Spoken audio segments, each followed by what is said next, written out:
정부가 현대중공업 군산조선소에 대한 대책을 발표했지만 핵심인 조선소 재가동 계획이 빠져 있습니다. 조선업계는 크게 반발하고 있습니다. 전라북도 지방은 오늘 낮 최고 기온이 35도까지 치솟았습니다. 땡볕 속에 작업하던 50대가 쓰러져 숨지는 사고까지 발생했습니다. 교육부가 서남대학교 폐교를 고심하고 있습니다. 남원 지역 주민들은 오늘 교육부를 항의 방문하고 정상화를 촉구했습니다. 여러분 안녕하십니까? 전북권 뉴스입니다. 기대가 컸던 만큼 실망이 큽니다. 정부의 현대중공업 군산조선소 가동 중단 대책 발표에 정작 중요한 재가동 계획이 빠졌습니다. 지역경제 회생 방안도 제시됐지만 특단의 대책은커녕 구체성마저 없었습니다. 박찬익 기자가 보도합니다. 이낙연 국무총리 주재로 열린 국정현안 점검조정회의에서 군산조선소 가동 중단에 따른 지원 대책이 확정됐습니다. 조선소 가동이 중단된 지 20일 만입니다. 군산조선소 지원 방안도 다 준비가 돼 있는 것이고 많은 토론이 필요하다고 보지는 않습니다. 정부는 우선 대형 선박의 건조 수요를 확대하고 협력업체에 대한 금융 지원을 늘리는 한편 퇴직자의 재취업을 돕는 대책을 내놨지만 지난 정부가 제시한 것과 차이가 없습니다. 무엇보다 조선소를 재가동하게 할 구체적인 계획이 빠져 있어 전라북도는 실망스럽다는 반응을 보였습니다. 저희는 아직도 이것이 대책이 될 수 없고 재가동만이 가장 근본적인 대책이라는 입장입니다. 정부는 대신 해상풍력을 육성해 협력업체의 업종 전환을 유도하고 군산을 투자 선도지구, 지역특화 발전특구로 지정하겠다는 방안을 제시했지만 당장 꺼져가는 지역경제의 불씨를 살리기에는 역부족입니다. 도가 건의해 정부가 적극 검토하기로 한 해양관광 허브와 친환경 상용차 부품기지, 개인용 항공기 시범도시 조성사업 등도 지금으로서는 공연불에 불과하다는 지적입니다. 문재인 대통령과 이 총리가 군산을 잇따라 찾아 약속했던 특단의 대책. 그러나 결국은 요란한 빈수레에 그치고 말았습니다. MBC 뉴스 박찬익입니다. 정부의 대책 발표에 절망한 군산 지역 조선업계는 당장 집단 행동을 천명했습니다. 현대중공업에는 법적 대응을 예고하는 등 반발이 예사롭지 않습니다. 이어서 유리용 기자입니다. 군산의 중소조선업계 관계자들이 정부 대책에 불만을 쏟아냅니다. 총리가 방문하는 다음 주 26일 새만금 남북도로 기공식장에서 머리띠를 두르겠다며 울분을 토해냅니다. 만약에 그 면담이 안 이루어지면은 아까 말했듯이 머리띠 메고 총리 가는 길 앞에 들어눕든지. 업체 80여 개 가운데 이미 50여 개가 문을 닫았는데 여전히 기다려달라는 것이 대책이냐며 재가동에 대한 명확한 답변을 요구했습니다. 오랫동안 끌고 갈 수 있는 그런 여력이 없다는 겁니다. 그러니까 1년지든 10년지든 언제 문을 열겠다는 어떤 확답이 중요하다는 이거지. 만약 현대중공업이 조선소 재가동의 의지를 밝히지 않으면 소송에 나서겠다는 이야기도 나왔습니다. 현대중공업을 믿고 투자한 돈이 어마어마한 상황. 7년 만에 가동 중단은 사기극이나 다름없다는 겁니다. 공장을 진 사람들은 그 피해는 어마어마한 금액이다. 그러면 그걸 현대가 안 돌리려면 너가 배상을 하던가. 일자리를 잃은 조선업 종사자들도 답답하기는 마찬가지. 새 집 사가지고 사용하려고 그러는데 경기가 추락해버리면 그 사람은 직업도 잃고 집은 갚아야 되고 팔자니 사는 사람 없고. 한편 민주당 전북도당은 다른 당과 달리 이번 정부 대책을 합리적 조처라며 환영한다고 논평해 논란이 일고 있습니다. 민주당의 논평은 상실감에 젖은 지역 여론과는 완전히 동떨어진 데다 지나친 정부 옹호여서 적지 않은 후폭풍이 예상됩니다.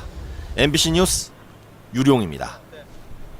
어제 국정기획위원회가 발표한 100대 국정과제에 새만금 사업은 반영됐지만 문재인 대통령의 주요 대선 공약이자 지역민의 기대가 높았던 전북혁신도시의 제3금융도시 육성 방안은 빠졌습니다. 또 487개 세부 실천 계획에도 국가식품 클러스터와 탄소산업 등은 포함됐지만 금융도시 계획은 반영되지 않아 실망감이 커지고 있습니다. 장맛비가 그친 뒤 이어진 폭염의 기세에 안타깝게도 작업 인부가 목숨을 잃었습니다. 한여름 땡볕에 노출된 논밭이나 건설 현장은 온열 질환 발생에 특히 취약합니다. 한범수 기자의 보도입니다. 순창군 쌍치면의 한 야산. 오전 11시 반쯤 풀베기 작업을 하던 일용직 근로자 54살 A씨가 숲을 사이에서 의식을 잃은 채 발견됐습니다. 사람들 싹 작업 마치고 이제 더우니까 점심시간도 됐고요. 싹 내려오는데 한 사람이 안 내렸었던 모양이에요. 쓰러진 것에 미쳐 사람들이 확인을 못했는 거. 동료 인부들이 직접 심폐소생술까지 해가며 구급대원을 기다렸지만 A씨는 이미 목숨을 잃은 뒤였습니다. 네, 제가 서 있는 곳은 사고 당시 인부들이 작업을 했던 현장입니다. 보시다시피 경사가 60도가 넘을 만큼 매우 가파른데요. 경찰은 A씨가 30도가 넘는 땡볕 속에서 작업을 하다 사고가 난 것으로 보고 있습니다. 작업을 감독한 산림조합은 폭염특보를 고려해 일부러 오전 시간대를 골라 작업을 했는데도 이 같은 일이 벌어졌다며 곤혹스러워합니다. 요즘 날씨가 더워가지고 아침에 일찍 시작하셔가지고 빨리 끝내시는 걸로 알고 있거든요. 오후에 작업하시고 이제 10분씩 쉬시고 하시는 걸로 알고 있어요. 지난 12일 정읍 이평에선 집수리 작업을 하던 50대 남성이, 지난달 30일 김제 백산에선 비닐하우스에서 과일을 수확하던 70대 할머니가 열사병 증세로 병원에 옮겨지기도 했습니다. 올여름 도내 온열 질환자 수만 벌써 20여 명. 주로 폭염 속에 농산일을 하는 노약자나 일용직 노동자들이 온열 질환에 노출될 위험이 높습니다. 충분한 휴식을 취하면서 또 수분 공급 충분히 해주면서 더운 날씨에는 피해서 현장 작업이나 일을 해주셔야 됩니다. 전문가들은 한여름엔 아침과 저녁에도 기온이 높아 주기적인 휴식이 더욱 중요하다며 권고사항으로 돼 있는 휴식 의무제를 강화할 것을 주문했습니다. MBC 뉴스 한범수입니다. 전라북도는 폭염이 이어지면서 홀로 사는 노인 등의 보호 대책으로 다음 달까지 주민센터와 마을회관, 경로당을 무더위 쉼터로 운영해 이용을 적극 홍보하기로 했습니다. 또 폭염특보가 발령되면 전화나 방문을 통해 홀몸 노인 14,000여 명의 안전 여부를 확인한다는 방침입니다. 지역의 바람이나 기대와 달리 정부는 서남대학교 폐교를 고심하고 있습니다. 교육부가 제시한 정상화 시한은 이달 말. 지역사회의 반발도 커지고 있습니다. 보도에 강동엽 기자입니다.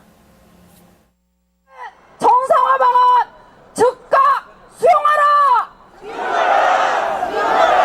폭염이 기승을 부리는 서울 광화문 광장에 남원 지역 시민들이 모였습니다. 폐교 결정이 임박했다는 소식에 일손을 놓고 정부의 부당함을 알리기 위해 상경한 겁니다. 적폐 사학에 무너진 지역 대학을 새 정부가 회생시켜줄 것을 호소했습니다. 정상화해주겠다. 의대랑 폐과시키지 않겠다. 이렇게 다독이면서 지금까지 진행됐던 것이 우리 전라북도 도민을 우롱한 것이고, 교육부 앞에서도 호소는 이어졌습니다. 서울 시립대 2천억 원, 삼육대 1,600억 원 규모의 정상화 방안을 제시했는데도 교육부가 설립자의 횡령액 보전을 이유로 발목을 잡고 있다는 겁니다. 학교를 망가뜨린 구재단을 배제하고 지역이 활기를 찾을 수 있도록 결단을 촉구하기도 했습니다. 한 사람 때문에 남은 시라는 그 자체가 피해를 보면 안 되죠. 교육부 장관님은 꼭 정상화 시켜주기 바랍니다. 이달 말 정상화 결정을 앞둔 교육부는 여전히 폐교를 심각하게 논의하고 있습니다. 대학의 어떤 구조개혁 방향이라든지 이거는 뭐 정해져가 있는 거거든요. 이게 물론 지방대학의 어떤 뭐 교육적 문제가 있긴 한데 그런 문제 때문에 학교를 계속 이렇게 방치할 수는 없는 거거든요. 군산 조선소에 이어 서남대까지 문을 닫을 처지에 놓여 지역사회의 근심이 깊어지고 있습니다. MBC 뉴스 김하연입니다.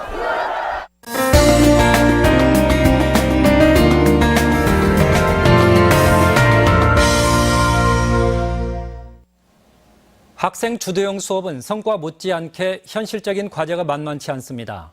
현행 대학 입시 제도에서 제도적인 뒷받침 없이는 공연불에 그칠 수도 있습니다. 교육개혁 기획보도 마지막 순서 강동엽 기자입니다. 수업종이 울리자 학생들이 EBS 교재를 가지고 문제풀이에 몰두합니다. 학생 참여형 수업을 하는 혁신학교지만 수능을 치러야 하는 고3에게 입시는 거스르기 힘든 현실입니다. 저희들이 공부를 위해서 더 머릿속에 그런 개념들을 넣어야 된다는 수업이 안타깝지만 그게 현실이라고 생각하고 있고, 참학력 교육을 보편화하기 위해서는 무엇보다 현 수능 체제의 변화가 필요합니다. 초중등 교육이 다양하고 실험적이더라도 결국은 주입이나 암기식으로 귀결돼 현장의 노력이 결실을 맺지 못하기 때문입니다. 이 아이들이 그런 공부를 하고 대학에 들어가면 1, 2학년 때 공부했던 부분들이 다 사라져 버리거든요. 또 다시 처음부터 공부를 해야 된다라고 하는. 교육과정 편성의 교사의 자율성을 담보하고 80% 수준인 중등교원 충원율을 늘려 교육 연구에 공을 들일 필요가 있습니다. 또 교사 스스로의 변화를 유도하는 일도 빼놓을 수 없습니다. 초, 중, 고등학교 다니면서 한 번도 학생 주도형 수업을 경험해 본 바가 없습니다. 연수를 대대적으로 실시할 필요가 있습니다. 한 아이를 키우려면 온 마을이 필요하다는 말처럼 지자체도 다양한 주제 교육이 원활히 이루어질 수 있도록 강사 지원 등의 노력이 필요합니다. 전북에서 자리 잡기 시작한 학생 주도형 교육이 입시 경쟁 철폐를 내세운 새 정부에서 어떤 청사진을 제시할지 주목됩니다. MBC 뉴스 강동엽입니다.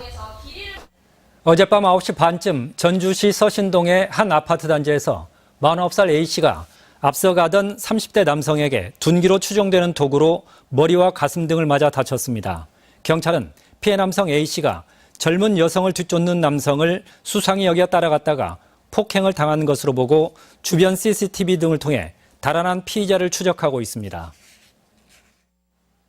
간추린 뉴스입니다. 전주시 자원봉사센터가 최근 폭우로 큰 피해가 발생한 청주시에 자원봉사자 70명을 파견하고 500명분의 이동 밥차와 구호 물품을 보냈습니다.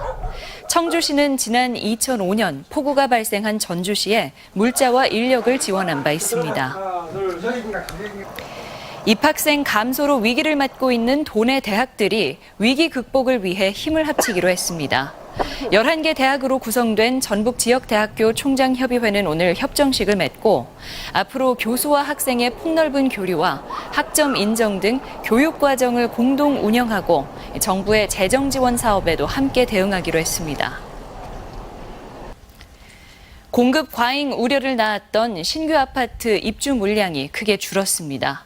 국토부에 따르면 지난 상반기에 도내에는 3,300여 세대의 신규 아파트가 공급됐지만 다음 달부터 3개월간은 고창 지역 소형 아파트 28세대 외에는 없는 것으로 집계됐습니다. 전라북도는 공공기관의 성과연봉제를 연내에 폐지하겠다는 새 정부 방침에 따라 전북개발공사 등 7개 산하 공기업과 출연기관에 대해서 성과연봉제를 폐지하기로 했습니다. 성과연봉제는 박근혜 정부의 국책과제로 그동안 노동계의 반발을 사왔습니다. 간추린 뉴스였습니다. 전주지방검찰청은 2012년부터 지난해까지 재량사업비 공사를 맡게 해주겠다며 업체 3곳으로부터 2억 5천만 원을 받은 혐의로 도내 모 인터넷 언론사 전 본부장 김모 씨를 구속해 수사하고 있습니다. 김 씨는 혐의를 부인하고 있지만 검찰은 김 씨가 받은 돈이 지방위원들에게 흘러갔는지를 집중 추궁하는 등 수사에 속도를 내고 있습니다. 지금까지 전북권 뉴스였습니다.